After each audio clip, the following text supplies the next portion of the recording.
ঢাকাই সিনেমার ইতিহাসের তুমুল জনপ্রিয় নায়ক সালমান শাহ।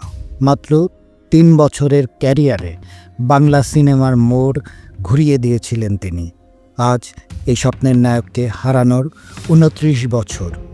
১৯৯৬ সালের ৬ সেপ্টেম্বর মাত্র ২৫ বছর বয়সে অগণিত ভক্তকে কাঁদিয়ে না ফেরার দেশে চলে যান সালমান শাহ। ঢাকার ইস্কাটনের বাসায় ঘটে তার রহস্যজনক মৃত্যু। পুলিশের একাধিক তদন্ত শেষে বলা হয় তিনি আত্মহত্যা করেছিলেন, তবে তার পরিবার ও ভক্তরা তা কখনো মানেননি। তাদের দাবি সালমানকে পরিকল্পিতভাবে হত্যা করা হয়েছে।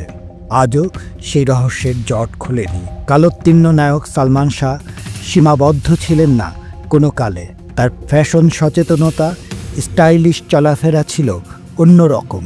এমনকি বলিউড থেকেও ডাক পেয়েছিলেন, কিন্তু যাননি।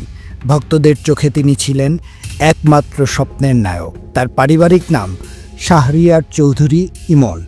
১৯৮৫ সালে পাথর সময় নাটকে শিশু শিল্পী হিসেবে শুরু হয় অভিনয় জীবন। ১৯৯৩ সালে কেয়ামত থেকে কেয়ামত সিনেমার মাধ্যমে বড় পর্দায় অভিষেক ঘটে তার। নায়িকা ছিলেন মৌসুমী। প্রথম সিনেমাতেই দর্শকের হৃদয় জয় করেন সালমান শাহ।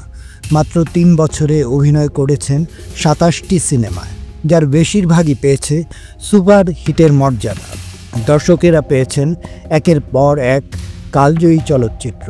২৯ বছর হয়ে গেছে সালমান শাহ নেই, কিন্তু ভক্তদের হৃদয়ে আজও তিনি বেঁচে আছেন।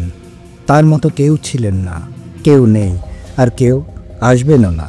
তিনি সত্যি স্বপ্নের নায়ক।